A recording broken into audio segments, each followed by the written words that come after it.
अस्सलाम students, how are you all? I hope your all will be fine. Okay बेटे, हम लोगों ने 10th क्लास का न्यू कोर्स जो आया था, हमने एक चैप्टर कंप्लीट कर लिया अल्हम्दुलिल्लाह। Human digestive system. इसमें हम लोगों ने ह्यूमन डाइजेस्टिव सिस्टम में जो जो पार्ट, जो जो ऑर्गन आ रहे थे, या जिस भी ऑर्गन का जो जो भी रोल अंदर आ रहा था, हमने वो सारा डिस्कस किया। देन हम लोगों ने डिस्कस किया कि उसके डिसऑर्डर्स क्या हो सकते हैं। आज बेटे हम लोगों ने यूनिट नंबर 2 स्टार्ट करना है, and that is human respiratory system. ऐसा निज़ाम जिसमें हम लोग सांसें वगैरह लेते हैं या फिर जिसमें बॉन्ड ब्रेक करते हैं। इसमें सबसे पहले आपको कुछ टर्म्स का पता होना चाहिए, जैसे कि what is cellular respiration, what is gaseous exchange, what is breathing. ठीक है, सेलुलर रेस्पिरेशन ऐसी रेस्पिरेशन जो सेल के अंदर होती है। ठीक है, सेलुलर लग गया ना साथ, सेल। ऐसी रेस्पिरेशन बेटा जो सेल के अंदर होती है, that is called cellular respiration. अब रेस्पिरेशन मतलब होता क्या है इसके अंदर बेटा? इसके अंदर क्या होता है, फूड के मॉलिक्यूल को तोड़ा जाता है। फूड के मॉलिक्यूल के अंदर ग्लूकोज को तोड़ा जाता है। ठीक है, फूड में ग्लूकोज का मॉलिक्यूल तोड़ा जाता है, ऑक्सीजन को यूज़ करके, और एनर्जी रिलीज़ करवाई जाती है। देन वो एनर्जी फिर हमारी बॉडी यूज़ करती है। This is called cellular respiration, the process where cell break down food मतलब glucose molecule using energy to create unusable energy. ठीक हो गया। नेक्स्ट हमारे पास बेटे गैसियस एक्सचेंज, हवा का तबादला। सिंपल, सिर्फ ऑक्सीजन को अंदर लेके जाना और कार्बन डाइऑक्साइड को बाहर निकाल देना। This is called gaseous exchange. ठीक हो गया। नेक्स्ट है ब्रीथिंग। अब देखें, जैसे सेलुलर रेस्पिरेशन एक केमिकल प्रोसेस है, इसमें बॉन्ड्स ब्रेक कर रहे होते हैं, लेकिन जो ब्रीथिंग है ये इससे ऑपोजिट है। इसमें अपनी जनरल टर्म यूज़ करनी है कि ये एक फिजिकल प्रोसेस है। फिजिकल प्रोसेस, आप सांस लें, सांस ली मैंने अंदर क्या ले गई, ऑक्सीजन, मैंने सांस छोड़ी, ठीक है, कार्बन डाइऑक्साइड चली गई, by this is a breathing. अब अंदर जाके जब बॉन्ड्स ब्रेक करेंगी तो that's a respiration. Okay, breathing क्या है? It is a physical process in which organism get oxygen from air and release carbon dioxide. ये फ्लो चार्ट देखें ज़रा। ब्रीथिंग में क्या होता है, air move to lungs and air move out of lung. Lungs के अंदर हवा आ गई और हवा बाहर चलेगी, इट्स अ ब्रीथिंग। ये एक फिजिकल प्रोसेस हो गया। गैसेस एक्सचेंज में क्या हुआ, ऑक्सीजन आ रही है और कार्बन डाइऑक्साइड जा रही है हवा में से। ठीक है, ऑक्सीजन हवा में से अंदर गई और कार्बन डाइऑक्साइड बॉडी से बाहर गई, जिससे गैसियस एक्सचेंज। ठीक है, इसमें क्या होता है, गैसों का तबादला। तीसरा है सेलुलर रेस्पिरेशन, जिसमें ऑक्सीजन को यूज़ किया, फूड की ऑक्सीडेशन। ठीक है, ऑक्सीडेशन मतलब बॉन्ड्स ब्रेक डाउन करवाए, और रिलीज़ किया हमने carbon dioxide. This process is called cellular respiration. Next हमारा है बेटे topic main, human respiratory system. पीछे तो जस्ट टर्म्स थी कुछ जो आपको पता होना ज़रूरी है। ठीक है, ह्यूमन रेस्पिरेटरी सिस्टम में बेटे दो पार्ट्स आती हैं, हमारा एक एयर पैसेज वे और हमारे दूसरे लंग्स। आज हम लोग बेसिकली एयर पैसेज वे को डिस्कस करेंगे। एयर पैसेज वे में अगर आप देखें तो हवा कैसे जाती है, सबसे पहले नाक के ज़रिए जाती है। ठीक है, तो एयर पैसेज वे में कुछ पॉइंट्स हम लोग डिस्कस करेंगे, that is nostrils and nasal cavity, pharynx, larynx, trachea and bronchi, bronchioles and alveoli. Okay, nostril and nasal cavity को हम लोग सबसे पहले डिस्कस कर लेते हैं। ठीक है, नोस्ट्रिल एंड नेजल कैविटी, ये आ गया हमारे पास पहला पॉइंट। अब बेटे नोस्ट्रिल क्या है, आपके नाक के जो दो सुराख हैं इन्हें बोलते हैं नोस्ट्रिल्स। बात समझ आई, दो सुराख हैं जहाँ से हवा अंदर जा रही है, डेट्स अ नोस्ट्रिल। और वो नाक वाली जो कैविटी है, नाक वाला जो पूरा हिस्सा है, उसे बोलते हैं नेजल कैविटी। ठीक है, nasal cavity made up of two narrow cavities. ठीक है, अब देखो नैरो कैविटी, दो पतली पतली नालियाँ, और सेंटर में एक क्या है, एक आपको बॉर्डर सा नज़र आता है जिन्होंने दोनों नालियों को अलग कर रखा हुआ है। ठीक है, एयर इंटर इन नेजल कैविटी, हमारी नेजल कैविटी के अंदर एयर कैसे जाती है, थ्रू नोस्ट्रिल, उन दो सुराखों के ज़रिए। कितने नोस्ट्रिल है हमारे पास, 2। ठीक है, अब नाक के अंदर हेयर बाल भी होते हैं, ये भी आप सब लोगों को पता है, आप लोगों ने देखा होगा कि हमारे नाक के अंदर बाल होते हैं। उसके साथ साथ एक लिक्विड मटेरियल भी होता है जिसे हम लोग म्यूकस बोलते हैं। ठीक है, अब बालों का क्या काम है नाक में, जब हवा अंदर जाएगी नोस्ट्रिल मतलब उन सुराखों के ज़रिए, नेजल कैविटी के ज़रिए आगे जाएगी हवा, तो हवा के अंदर कुछ डस्ट पार्टिकल्स होते हैं। ये हेयर क्या करते हैं, नाक में इसलिए मौजूद होते हैं बेटे, ताकि अगर हवा के अंदर कोई डस्ट पार्टिकल हैं तो ये उसको फ़िल्टर करें। ठीक है, और जो म्यूकस, जो लिक्विड मटेरियल होता है हमारे नाक के अंदर, वो क्या करता है, वो वार्म करता है एयर को। अगर ठंडी हवा आ रही है या ऐसी हवा आ रही है जिसका टेम्परेचर हमारी बॉडी से मैच नहीं करता, तो म्यूकस क्या करता है, warm the air and keep temperature equal to body. ठीक है, उस हवा का टेम्परेचर हमारी बॉडी के इक्वल कर देता है। क्लियर। अब नेक्स्ट स्टार्ट हो जाती है नेज़ल कैविटी से, नोस्ट्रिल से, उन सुराखों से हवा अंदर गई, नेज़ल कैविटी में गई। अब नेज़ल कैविटी से वो सीधी कहाँ पे जाएगी, हमारे फेरिंग्स के पास, ठीक है। हमारे पास दो नालियाँ होती हैं, पहले फेरिंग्स आ रही है, फिर नीचे लेरिंग्स आ रही है, फिर नीचे ही हम लोग ट्रैकिया का सुनेंगे। ट्रैकिया जैसे फेरिंग्स और लेरिंग्स के बाद डाइजेस्टिव वाली नाली, खुराक की नाली आई थी ओसोफेगस।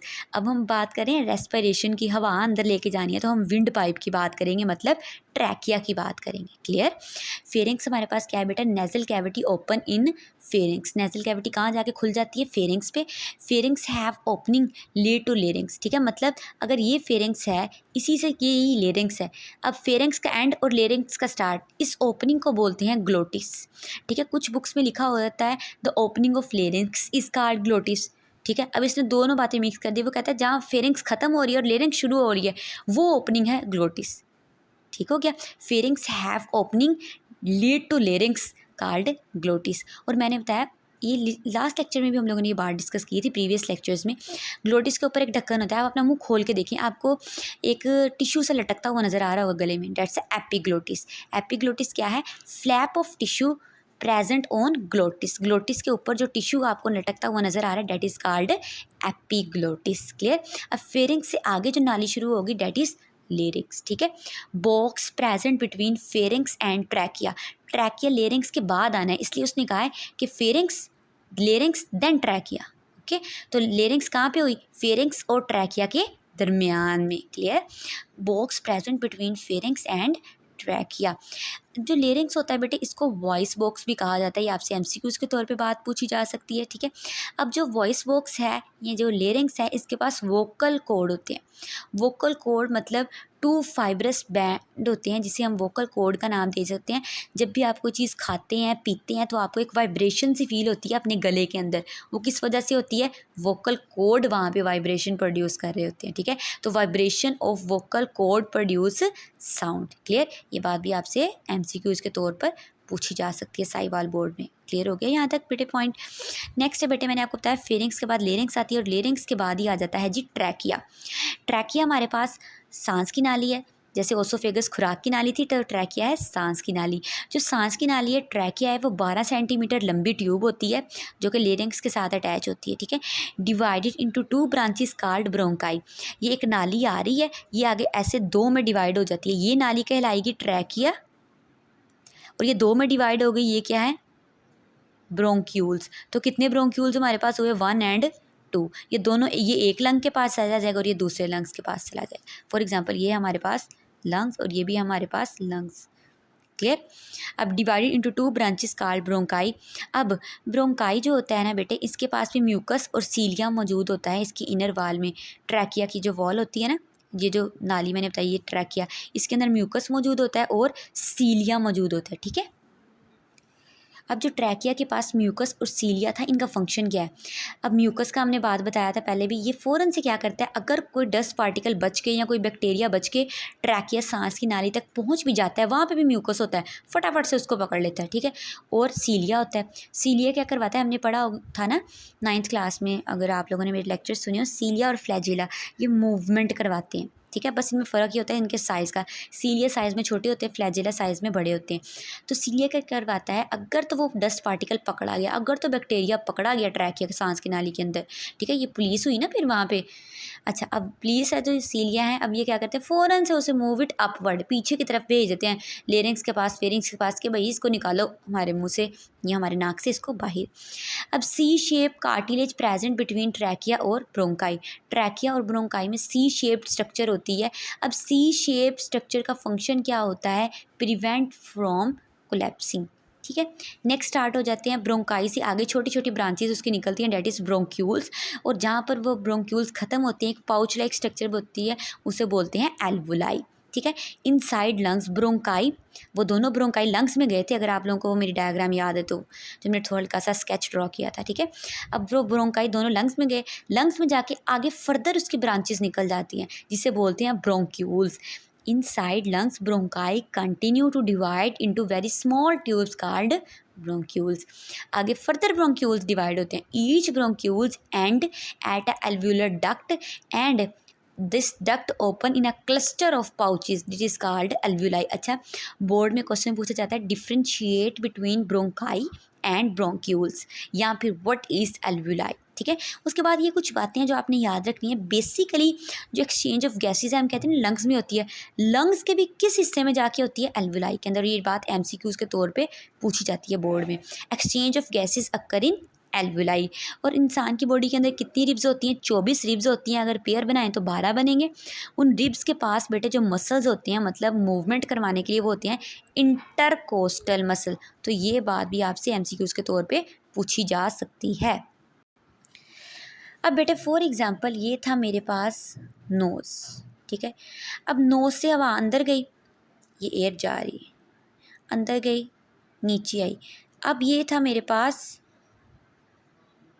फेरिंग्स। ठीक है, फेरिंग्स से आगे ही जो स्टार्ट हो जाती है डेट इज़ लेरिंग्स। ठीक हो गया। अब हमने कहा फेरिंग्स और लेरिंग्स के यहाँ पर ओपनिंग है, दिस इज कॉल्ड ग्लोटिस, और उसके ऊपर एक टिश्यू सा है डेट इज कॉल्ड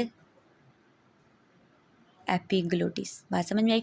अब हमने कहा लेरिंग्स से बिल्कुल नीचे ही हमारे पास ट्रैकिया स्टार्ट हो जाता है। ठीक है, ये क्या है हमारे पास,